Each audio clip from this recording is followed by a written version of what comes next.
Pues el síndrome de Treacher-Collins científicamente es la mutación de un gen, ¿no? Yo siempre quise ser mamá, pero realmente nunca esperé que mi bebé naciera con ese síndrome. Lloraba, no sabíamos cómo calmarlo.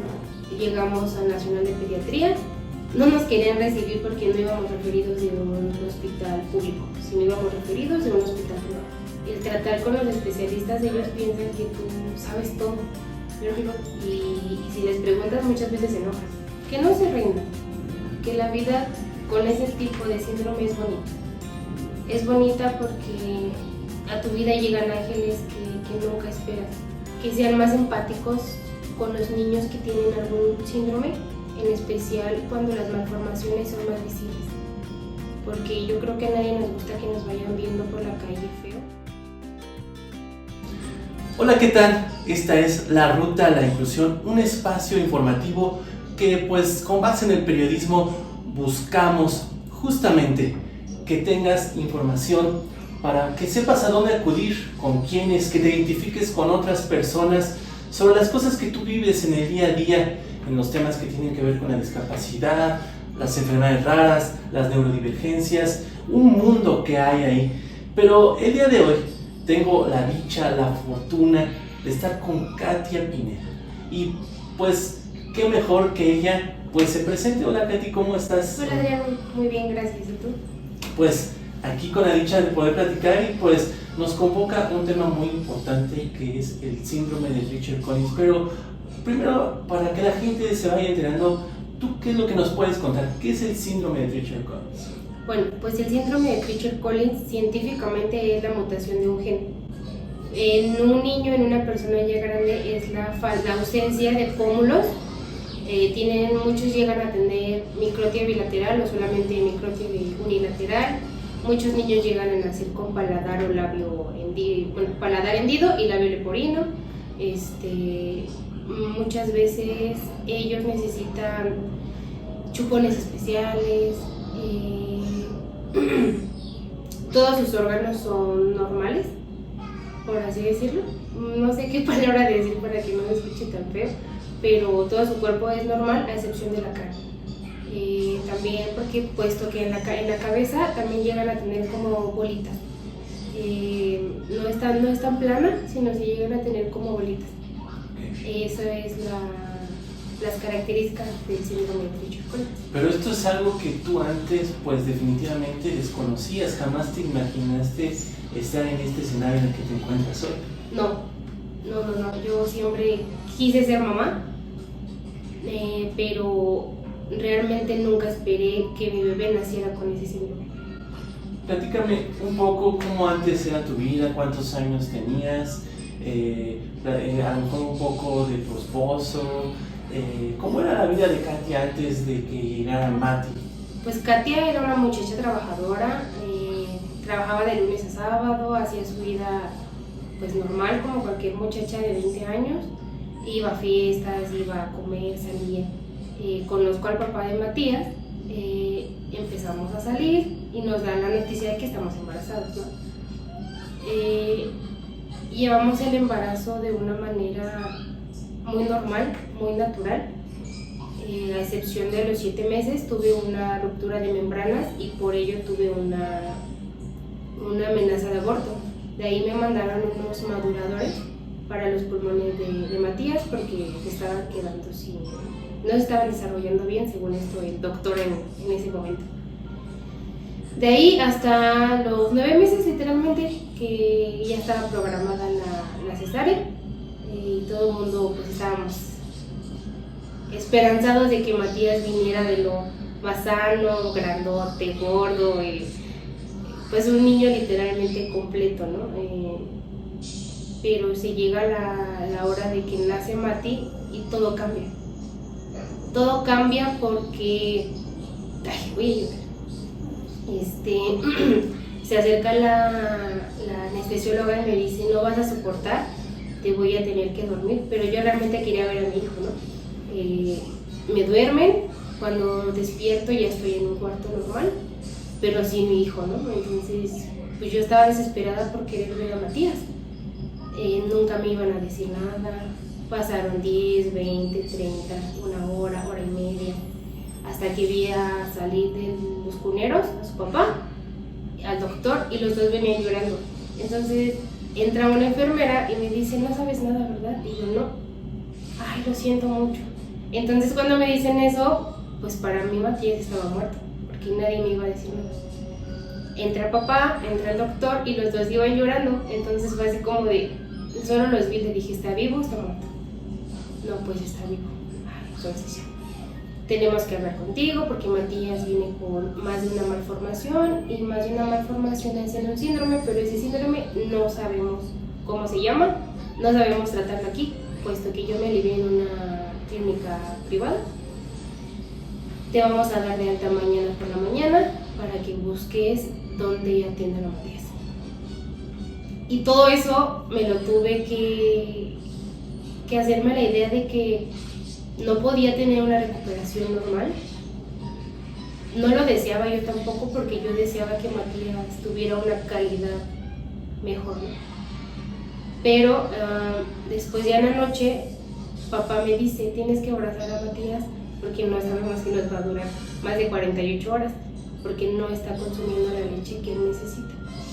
Porque a Matías no agarraba el pezón, no agarraba chupón, no agarraba chupón especial para labio y paladar hendido. Entonces las enfermeras lo que hacían es que le metían una sonda hasta el estómago y ahí inyectarle la leche. Y yo les pedía que así me lo dieran de alta para yo seguirle dando de comer, y me dijeron que no, que porque yo podía perforarle un pulmón, puesto que no tengo los conocimientos adecuados. Se llega el 28 de diciembre, nos dan de alta a las 9 de la mañana. Yo estaba recién con la cesárea, no tenía hambre, no tenía ganas de nada, ¿no? Sus abuelitos de Mati nos recogieron y me pasaron a dejar aquí a mi casa, y ellos se fueron al Nacional de Pediatría a buscar la atención médica a Matías. Pero ¿qué pasa? Que era domingo. Y no te atienden. Y no te atienden. ¿Qué pasa? Nos vamos el 30 de diciembre, que era el lunes, pero no te atienden porque ya están de vacaciones y no era una urgencia médica, porque no llegamos en ambulancia. Tú en tanto desesperada, angustiada, con miedo, ¿qué sentías? Yo no me la creía. Yo pensaba que todo era una broma, que me iban a decir, no, este no es tu bebé, es ¿no? Pero realmente es que nunca pasó eso. Yo tenía la necesidad de... Sí, mi amor. Yo tenía la necesidad de que él consumiera leche, de que él pudiera estar lo mejor atendido posible. Matías pasó del 28 al 2 de enero tomando leche en gotero, en vasito, lloraba, no sabíamos cómo calmarlo, no tomaba la suficiente leche, hacía mucho frío. O sea, para nosotros fue una experiencia no muy grata, pero si no hubiéramos pasado por ello, yo creo que Matías hoy no estaría con nosotros. Si nos hubiéramos dado por vencidos, no. Sobre todo eso, no darse por vencidos. Ese es un mensaje que, bueno, lo iremos explorando un poquito más. Pero, ¿quiénes fueron las personas o los especialistas que a ti te dicen, este es el síndrome de Treacher-Collins y esto va a pasar de ahora en adelante? Justamente fue el 2 de enero, llegamos al Nacional de Pediatría. No nos querían recibir porque no íbamos referidos de un hospital público, sino íbamos referidos de un hospital privado. Y no nos querían recibir a Matías por esa simple situación de hospitales, ¿no? Que muchas veces no nos atendemos en hospitales privados, pero no porque tengamos mucho dinero, a veces son porque son accesibles, digamos, ¿no? No, y aparte tienen como más empatía, como... Yo digo que pues les estás pagando para que te atiendan realmente, ¿no? Y en el gobierno pues realmente es que no. Llegamos y nos atiende una doctora solo me acuerdo el apellido, que es Green, así como verde en inglés, ¿no? Entonces me ve y me dice, ¿por qué lo traes dormido? Y yo, pues porque es un bebé. No, despiértalo. Entonces me lo quita, lo agarra ella y así con el agua helada le pasa la mano en la cara, y pues obviamente Matías chilla, ¿no? Y decimos, tiene hambre. Entonces papá corre porque iba a calentar agua y para que su hijo tomara la lechita caliente, ¿no? Y la doctora nos paró y dijo, no. A ver, Matías es un niño normal. Matías va a hacer su vida normal. ¿Saben qué es el síndrome de Treacher-Collins? No. Ah, bueno, pues entonces de la mano vamos a ir descubriendo, pero es la ausencia de pómulos. Tu hijo tiene paladar hendido en grado secundario. Yo nunca había escuchado el paladar hendido en grado secundario en toda mi vida, ¿no? Entonces nos refiere con maxilofacial, con audiología, con oftalmología, y serán nombres de especialidades que yo nunca había escuchado de una manera tan natural, ¿no? Y me dice, ¿y tu niño va a comer de la manera sentada? O sea, esa doctora para nosotros fue un ángel, o sea, porque nos dijo, no tienen que darle leche caliente, tu hijo es un niño normal, tú te la vas a vivir en hospitales y nunca vas a poder andar calentando la leche. Entonces ahí fue como que nos dio un respiro, ¿no? O sea, un respiro porque dijimos, llegamos al lugar indicado, a donde nos van a enseñar a cómo es la vida con este síndrome. Pero realmente no. ¿Por qué? Porque no solo Matías se atendía en el Nacional de Pediatría, sino se atendió en otro hospital en Guadalajara. ¿Cómo? ¿Leche? Sí, saca.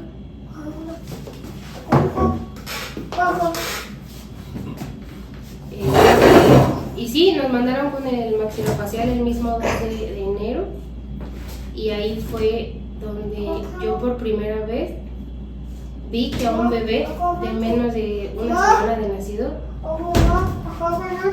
Sí, mi amor. ¿Puedo comer? Sí, pero ve por una cuchara. ¿Loco? No, así del bote. No, loco. No, ve por una cuchara. ¿Qué? Ve por una cuchara. A ver, entonces decíamos que pues llegas y pues es que siempre pasa eso, ¿no? O sea, Sí. De repente estás como en un desierto y empiezas a ver oasis y de repente es algo como ángeles que mencionan, ¿no? Entonces ella te ayudó mucho. Sí, ella realmente me abrió como los ojos de que no se me acababa el mundo por tener un niño con un síndrome, pero a la vez sí se te acaba, porque no esperas que tu primer bebé salga con un síndrome. Estás en duelo, yo creo que nunca terminas de estar en ese duelo, y no es porque no amé a Matías, pero al final era un bebé que yo no esperaba. Entonces nos mandan con el maxilofacial y era la primera vez que yo veía que a un bebé de menos de una semana le ponían una placa en el paladar, pegada con corega, así como cuando te pegas un diente postizo con eso. ¿Y para qué era esa plaquita? Para que Matías pudiera succionar los nuevos chupones que nos habían recomendado, ¿no? Que en ese entonces se llamaba Pigión y solo la encontrabas en línea, no la encontrabas en físico.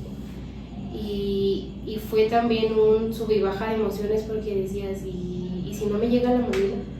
Y yo nada más tengo un chupón y si se me pierde, o sea, era muy complicado para mí, o sea, porque el tratar con los especialistas, ellos piensan que tú sabes todo, pero no lo sabes.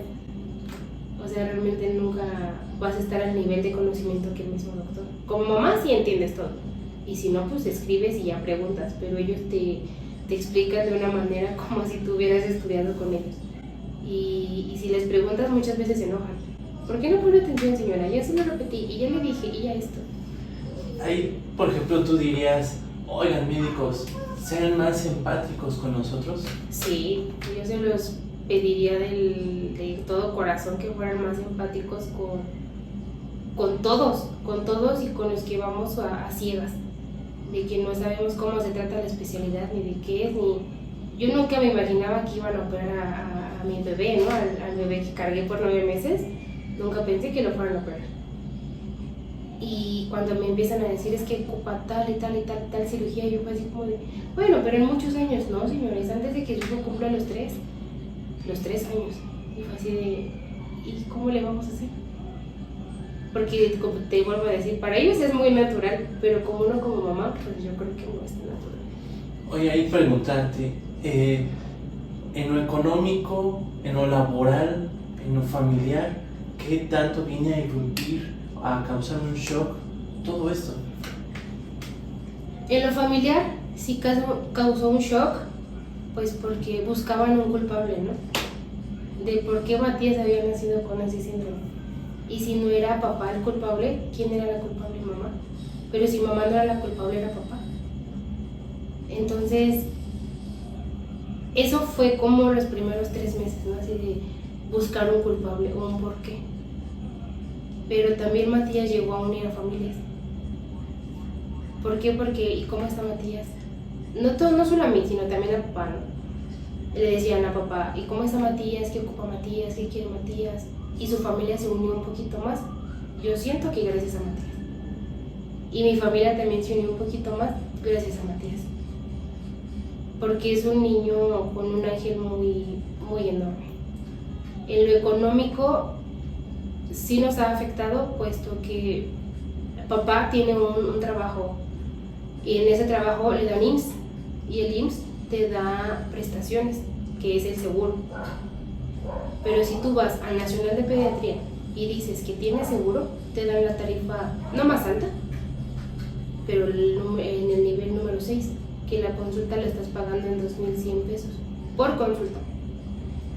Y es que, perdón que te interrumpa, o sea, digamos que es una atención especializada que le tienen que dar y pues ustedes buscaron en el Instituto Nacional de Pediatría esa atención. No es que no Sí. quieran verse atenderse en el IMSS. Justamente. Y pagas esa cantidad por menos de 15 minutos que te atiende el doctor, ¿no? Y si te atendió 10, ya, di que te fue de maravilla. En el IMSS, muchos me dicen, pero ¿por qué no te acercaste al IMSS? ¿Por qué no te lo llevaste al IMSS? Pero realmente me acerqué al maxilofacial en el Federico Gómez. Y el maxilofacial me dijo, no señora, también hasta que le salgan todos los dientes puedo operar a su hijo. Del paladar. Cuando todos sabemos que el paladar tenía que estar cerrado para que él comiera y abriera mejor. Después de ahí yo dije, no, pues si el doctor, el maxilofacial, que es el principal, no va a poder trabajar no lo quiere operar más bien, pues ¿qué me quedaba más que buscar el Nacional de Pediatría, aunque pagara la cantidad? En ese entonces la tarifa era como de 1,700, hace 6 años. Pero ¿qué pasó también en el Nacional de Pediatría? Que la audióloga, cuando leía que Matías tenía seguro, ya no era la misma atención para Matías. Y yo le pedía, pues cuando le hacía estudios potenciales evocados y todo eso, yo le decía, ¿me puede dar los resultados? No. ¿Pero por qué? Pues yo igual le puedo buscar otro audiólogo por fuera, uno que más me convenga. No. Si los quieres, ve y pídelos a archivo y a ver en cuánto te salen, pero yo no te los puedo dar. O sea, te ponen a veces más piedras que facilitarte el camino. Sí. Y la que me ayudaba también era la doctora del Nacional de Pediatría de Terapia de Lenguaje. Me decía, ¿qué estudio quieres? Y yo nada más quiero de cuánto escucha Matías a esta edad. Ok, yo te lo doy. Y esa doctora me lo daba. Entonces, sí fueron muchas trabas también en el Nacional de Pediatría. Y otra cosa que me pasó es que se hicieron pasar por un especialista. O sea, te engañaron. Sí, en cirugía plástica. Yo tenía que ver al doctor Fernández y todo el mundo decía que era un doctor muy guapo. Hasta la fecha no lo conozco. Era un doctor muy guapo, de ojo claro, güero. Y dije, bueno, nos metemos al consultorio y, oh sorpresa, no era el doctor que me estaban describiendo, ¿no? Pero se apellidaba Fernández y él dijo que era el doctor Fernández. Y nos dimos cuenta porque nos dijo que a Matías le iban a crecer los pómulos. O sea, sin saber siquiera de qué se trataba el síndrome. Sí. Me dijo, señora, usted no se preocupe, Matías va a tener una buena calidad de vida y los pómulos le van a crecer. Y fue así, la misma reacción que tú tuviste, que yo tengo, también su papá la tuvo en ese momento y fue así de, nos están engañando porque los pómulos ya no crecen. Y papá le dice, rómpete un dedo y a ver qué te crezca. Y pues agarramos a Mati y nos fuimos, ¿no? De ahí siempre fue un ir y venir a la Nacional de Pediatría y uno se siente sola porque es muy común el síndrome de Down, es muy común ver cómo son las de esos niños en el Nacional de Pediatría, o con alguna otra malformación, o con otro síndrome más raro que me mate, ¿no? Pero en México tú te pones a buscar asociaciones para síndrome de Down y te sale una lista enorme. Para niños con labio y paladar hendido también te sale enorme. Pero métete a buscar para Treacher Collins. Y no hay. Dos, Solo dos. solo dos. ¿Y dónde están? Una en Guadalajara y la otra me parece que está en Pachuca. Y por eso es que tú llegas a Guadalajara. Sí, yo toqué puertas. Yo toqué puertas en ambas asociaciones y decidí irme a Guadalajara. ¿Por qué? Porque la de Pachuca te llevan al GEA González, que al final es un hospital de gobierno. Y como yo tengo seguro, las consultas me van a salir pues caras también. ¿Caras cuánto? Caras, creo que al parecer en el GEA González están como en 800, 900 la consulta, ¿Y cada cuándo? cada que el especialista quiera ver a Matías. Y además de que ves a otros especialistas. Sí, justamente. ¿Cuántos especialistas has visto alternadamente? He visto, los voy a listar. He visto a nefrología, neurología, oftalmología, maxilofacial, cirugía plástica, audiología, otorrinolaringólogos, terapeutas del lenguaje, y se me andan escapando otros dos. Y cada uno te cobra. Ah, sí. Y entonces, o sea, es una suma que va aumentando y pues hay veces que los sueldos, pues... Sí, porque papá es el único que trabaja y que es el sustento en casa, ¿no? Yo inicié a vender postres y todo ello, pero realmente papá es el que lleva el gasto más fuerte, ¿no? Toco la puerta en Guadalajara y la señora me la abre, así como de adelante, esta es tu casa literalmente. Y hablamos con ella y me dice, tu hijo va a requerir cirugías, tantas cirugías, pero yo te voy a apoyar. Y yo así, a la vez estaba confiando y a la vez no, porque yo dije, ¿y si me pide dinero? Y si voy y me roban, o sea, porque yo no sabía dónde iba a llegar, ¿no? Y llego a Guadalajara y que me llevó una sorpresa, que la hija de la presidenta de la asociación tiene Treacher Collins y tiene 27 años. ¿Y eso para ti fue como una luz de esperanza? Sí, realmente es que Neira para mí es un ejemplo, porque yo quiero que Matías sea como ella. ¿Por qué? Porque Neira es contadora, te habla inglés, y yo quiero eso para Matías. Entonces llegamos ahí y ya no te sientes sola. Conoces, platicas tus experiencias, conoces otros niños, las mamás te van contando y siempre uno piensa y dice, yo siempre pensé que yo era la única que iba a estar mal, la única que estaba sola. Pero llegué a un mundo donde no, y donde ya nunca más volví a estar sola. Y es que es ahí justo cuando nosotros como sociedad, como personas, debemos de hacer como esas redes de apoyo, ¿no? Sí, pero también es muy complicado, porque también la sociedad es muy morbosa. Es muy... hay veces que son muy groseros, aunque no lo quieran ser, lo son, y llegan a ser incómodas muchas veces las miradas. Las miradas es lo que más te incomoda cuando andas en la calle con Matías. Te incomoda porque no te gusta que te vean mal a tu hijo. Y yo siempre dije, yo voy a defender a Matías a capa y espada, lo he hecho hasta la fecha. Pero yo era una persona muy explosiva. Y, por ejemplo, tú veías a Matías mal y yo volteaba y te decía, ¿qué le estás viendo? ¿Y qué le ves? Pero después entendí que no me puedo estar peleando con la sociedad y que yo no voy a educar a la sociedad. Más bien tengo que educar a Matías a que entienda la sociedad. Y que no porque sea diferente pueda aceptar ese tipo de miradas. A ver, voltea a ver a esa cámara. ¿Y qué le dirías a la sociedad? Dale un mensaje concreto en ese sentido a la sociedad. Que sean más empáticos con los niños que tienen algún síndrome, en especial cuando las malformaciones son más visibles. Porque yo creo que a nadie nos gusta que nos vayan viendo por la calle feo. Todo el mundo somos gordos, altos, flacos, y no por eso se nos quedan viendo en la calle mal. Y a mí y a los niños que tienen este síndrome siempre padecen de él. Yo nada más pido que sean más simpáticos, menos morbosos, por favor. ¿Qué tanto a Mati le ha costado ahora integrarse a la escuela?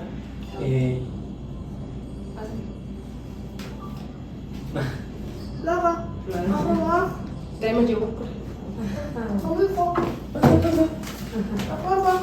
¿Qué tanto te ha costado trabajo o les ha costado trabajo la adaptación ahora que Mati entra a la primaria? Porque en el jardín de niños todavía los niños como que los cuidamos, o a lo mejor tú me contarás una experiencia diferente, pero ya enfrentarse a la primaria donde hay más niños, donde ya están más avispados, los niños muchas veces son crueles, a lo mejor no por maldad, sino a lo mejor hasta por la misma inocencia y desconocimiento, pero también con los mismos maestros, porque pues usualmente no tienen, y no por culpa de ellos, pero no tienen la preparación para atender este tipo de situaciones. ¿Cómo te ha ido en la primaria? Para mí era un miedo que nunca pensaba experimentar. Y tú lo dijiste bien, los maestros no tienen la preparación.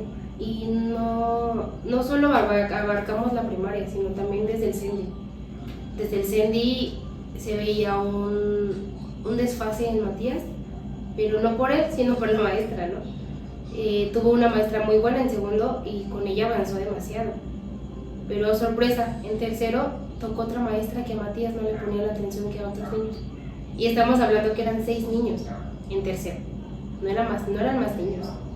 Y Matías, lejos de tener un avance, me tuvo un retroceso. Entonces yo me apoyaba de la maestra que tuvo en segundo para que Matías me avanzara y no me entrara tan atrasado a primaria. Entonces entramos a la primaria y mi miedo era: ¿qué le van a hacer? ¿Qué le van a decir? ¿Cómo se va a defender? ¿Cómo me va a explicar qué le hacen y qué no le hacen? Tan solo no compré mochila de carrito porque yo pensé que se le iban a patear, se le iban a esconder. Por mi mente pasaron muchas cosas.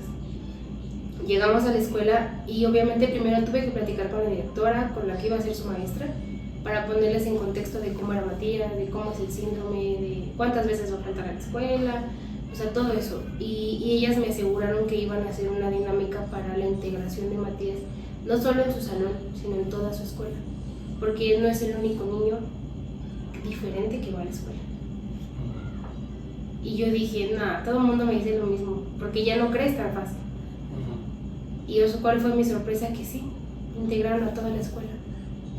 Les dieron como pláticas, hacen pláticas de inclusión, y platicaron de Matías, ¿no? Y que iba a llegar un niño pues diferente a la escuela, y que iba a ser diferente, no solo como el síndrome de Down, sino que podía ser un poquito más grotesco, ¿no? Por así decirlo. Y gracias a Dios, a la vida, como es Matías, le ha ido muy bien en la escuela. Tiene amigos en todos los grados, lo ven y adiós amigo, todo el mundo lo saluda, los maestros. Su maestra está interesada en que Matías avance y me ha dado libros, me dice: señora, si usted y yo podemos sacar adelante a Matías este año, va a salir leyendo y escribiendo. Y vamos paso a paso. Obviamente no todo es tan bonito. ¿Por qué? Porque sí se ve no un retraso, sino un rezago, porque al final Matías tiene microtia bilateral. ¿Qué significa? La microtia bilateral es la ausencia del canal auditivo y por ende no tienes la oreja bien formada. Esa es la microtia, la oreja y hay 3 niveles: el primario, secundario y el grado 1, grado 2 y grado 3. Matías tiene microtia en grado secundario, por eso se le ve su orejita como chiquita. Y él escucha como si no todos nos tapáramos los oídos así, o sea, te metes esto de la orejita hasta adentro, así, lo más que puedas, y así es como escucha Matías. Intenta, lo más que puedas, pero no, o sea, así también hacerte así y bájate la oreja, así. Y si yo hablo, te va a costar un poquito. Bueno, ahorita estoy hablando Claro. normal. Claro, la disminución total de... Sí, entonces en ello pues también depende cómo él percibe los sonidos. Y como él los percibe, él los emite. Entonces me cuesta mucho trabajo ciertas sílabas, pero no por ello es imposible, ¿no? Porque ¿Y qué necesita él? ¿Necesita de algún aparato? ¿Necesita de una atención especializada? ¿Cómo poder ayudar a Mati ahí en ese sentido? Matías ocupa unos aparatos auditivos, pero no son los convencionales, los que se meten aquí en la orejita y ya se mete por el conducto. Porque pues cómo se los vamos a poner a Matías si no tiene el conducto. Entonces él ocupa unos que se llaman vibradores óseos. Esos vibradores óseos van en una banda y los vibradores se pegan en esta parte del hueso, porque también uno por aquí escucha. O sea, uno por acá atrás de las orejas también escucha. Entonces esa cajita es como una cajita, bueno, para mí ya es un aparato, ¿no? Pero es una cajita que va aquí y las vibraciones a Matías le emite el sonido. No es un implante coclear, no, esa es otra cosa. El implante coclear es para otro tipo de pacientes. ¿Y esto que mencionas, cuánto cuesta? El más barato, te estoy hablando que el más barato vale 70,000 pesos. Lo cual es difícil costear. Sí, y muchos dicen, pues acércate a tu alcaldía, manda cartas, busca a infinidad de gente. Me he acercado a alcaldías, me he acercado al propio alcalde. Bueno, en ese entonces era un alcalde. Y solo ocupaban a mi hijo para tomarse fotos y decir, viva la inclusión, ¿no? Y ya. Y ya. Y no, sí señora, yo les voy a ayudar, les voy a comprar aunque sea solo uno. Mejor el señor ya se fue. Y hay una alcaldesa ahora. Pero siempre que voy, desarrollo social no es abierto. O la persona que me tiene que entrevistar y pedir todos los papeles para que me puedan ayudar, nunca está. ¿Tienes algún correo electrónico, algo para poder escribirte, algo para poder Sí. tener contacto contigo? ¿Cuál sería? Sí, es Pineda, con doble I, Katia, que es con K de kilo e Y, @gmail.com. Ok. Ahora, para ir finalizando, ¿qué consejo tú le das pues a las mamás, a los papás que recién pues están pasando por esta situación, que apenas se van enterando que su hijo o su hija nace con el síndrome de Treacher-Collins? ¿Tú qué consejo les darías? Y sobre todo en esa ruta que hay que pasar, ¿qué les dirías? Que no se rindan, que la vida con ese tipo de síndrome es bonita. Es bonita porque a tu vida llegan ángeles que nunca esperas, incluidos ustedes dos también, que han sido ángeles en la vida de Mati.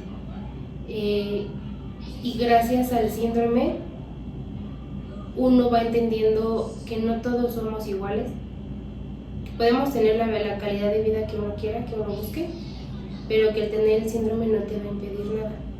Pero también de ello depende la sociedad. ¿Por qué? Porque ahorita mi hijo tiene 7 años, pero el día que tenga 25 y esté estudiando y quiera trabajar, ¿cómo le van a decir que sí si es físicamente diferente? También esa parte de la discriminación, pues está medio fea, pero yo les diría a los papás que no se rindan, que siempre sale el sol. Recuerdo que alguna vez pusiste en la ventana de donde vivías una cartulina que decía, tú me corregirás, algo así como somos maravillosos. Somos extraordinarios. Extraordinarios. Somos extraordinarios, porque de hecho hay una película que salió en el 2024 que se llama Wonder o Extraordinario. Y esa película, si la ven, van a poder entender un poquito de cómo es la sociedad con estos niños. Perfecto. Pues ahí lo tienen, es una situación, un testimonio sumamente valioso y pues esperamos que esta información que Katia pues gentilmente nos brinda, nos aporta, pues sea de utilidad para ustedes. ¿Algún mensaje con el que te quieras despedir, Katia? No, también les quería decir que si quieren seguir a Mati en su página, también lo pueden hacer. Adelante, ¿cuáles son sus páginas? Su página de Facebook es así literalmente, yo soy Matías TC. Así literalmente, y ahí van a poder leer un poquito de cómo ha sido la vida de Mati. Perfecto. Katy, pues no me queda más que agradecerte la generosidad de abrirnos las puertas de tu casa, de tu tiempo, de tu corazón, de todo. Muchísimas gracias. No, muchas gracias a